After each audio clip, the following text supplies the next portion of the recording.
First things first, what initially prompted your involvement with Monsters at Work? Well, I was a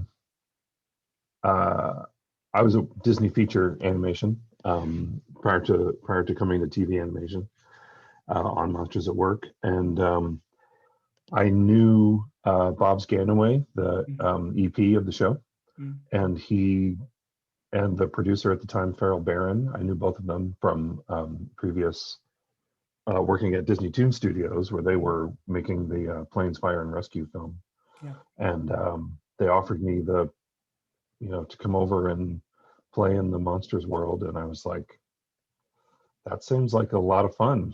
That seems like the easiest offer to say yes to.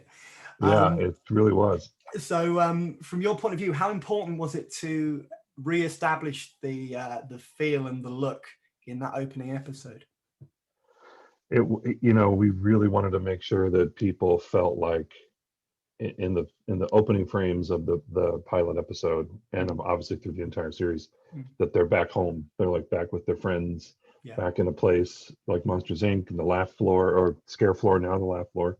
That it just felt like coming home, coming to a nice, warm, inviting place that they have been before. That was definitely Bob's REP. That was his mantra through the whole show too. Was like, people want to spend time with their friends again. But then the cool thing was, on top of that, we could introduce these new characters of Tylor Tuskmon and all the mifters, and do this nice combination of the familiar and the beloved, but then also with some new characters. Hopefully, will become just as beloved as the original. Absolutely. So obviously, it would be remiss of me not to mention Billy Crystal and John Goodman, who are integral to the universe, which probably, they help reestablish it from the get-go. What did they bring to the table creatively, in your opinion, this time around? Yeah, they have so much enthusiasm for these characters. Pardon me. Not a problem. Billy Crystal and John Goodman have such enthusiasm for these characters. You can tell that, of all the amazing work that they've done, these characters rank really high on their, on the list of the things they're proud of from their careers. So, they definitely come with like that sort of affection and protection of the characters. Want to make sure that we're doing it right and that it feels right to them, and that all the things that we create for them to do, or the lines of dialogue that we write to have them speak, all feel organic, that it's coming out of those characters. And so luckily we felt like we passed the test with them, because they were very much approval of what we were doing.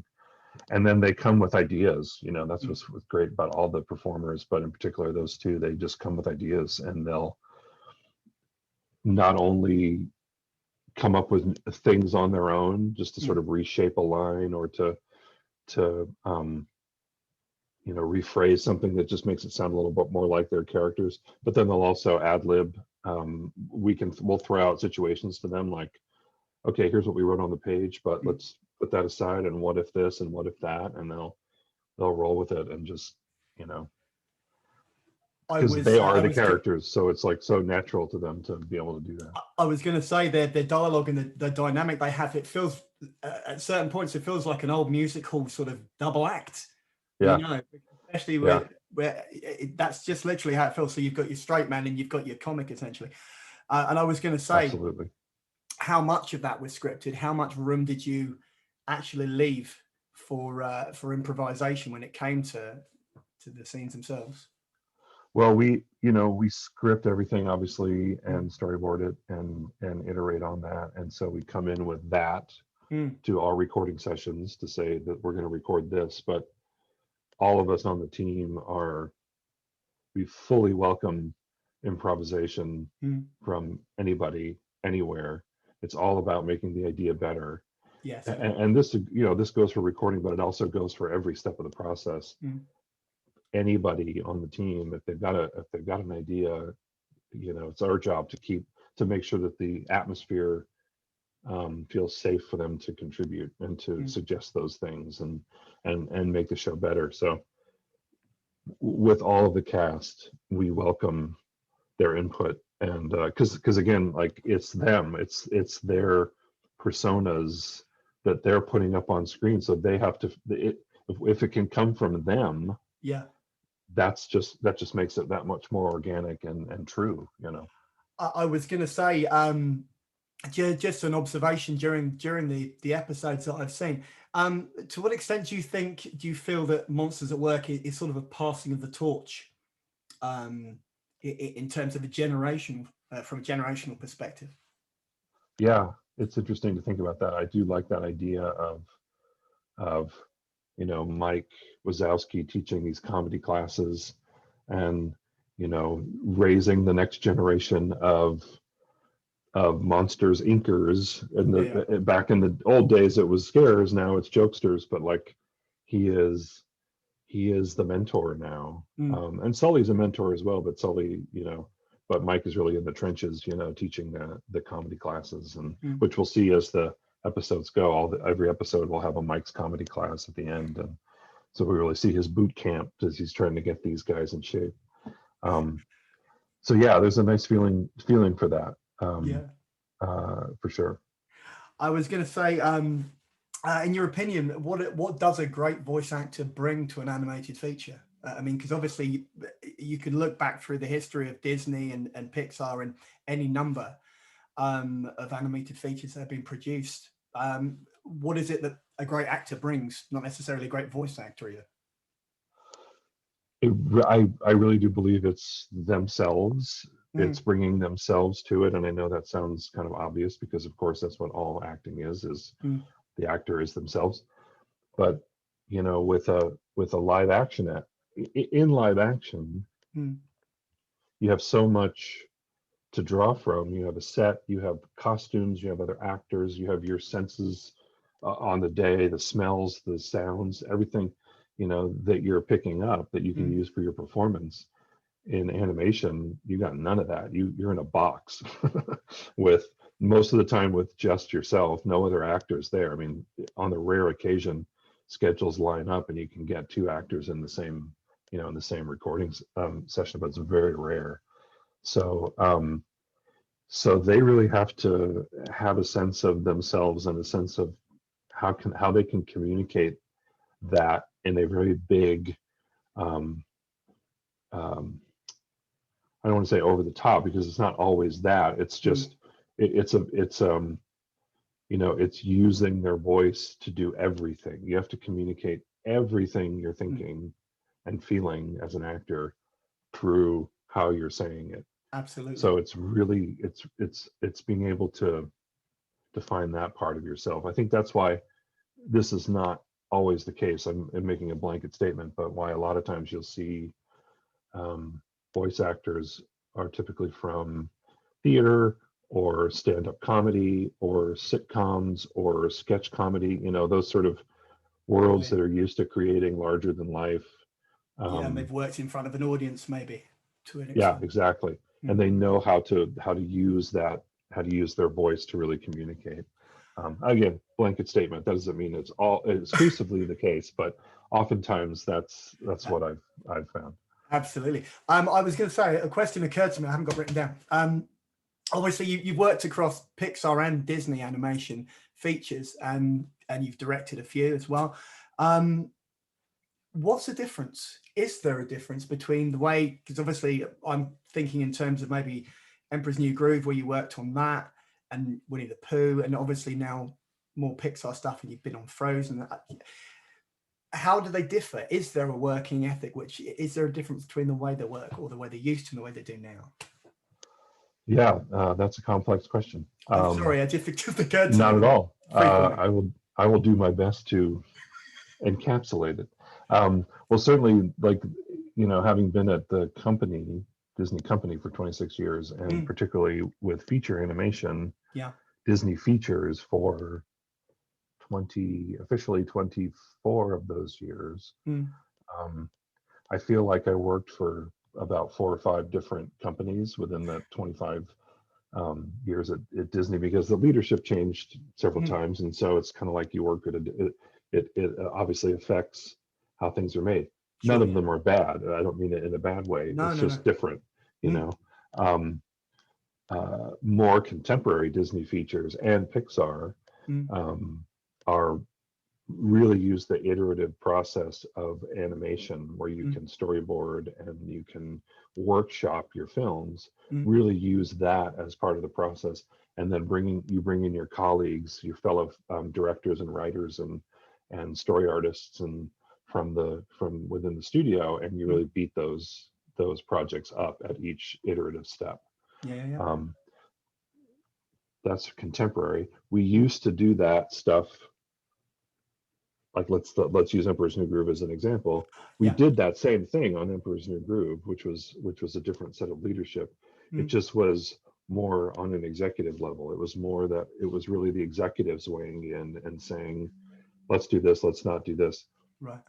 Creative people could certainly have their input, but it was much less filmmaker driven. It was by commit. Would it be fair to say, and I'm not putting words in your mouth, would it be fair to say that it was by committee rather than by the creatives in a more hands-on collaborative way? Would that be best way to phrase it? Or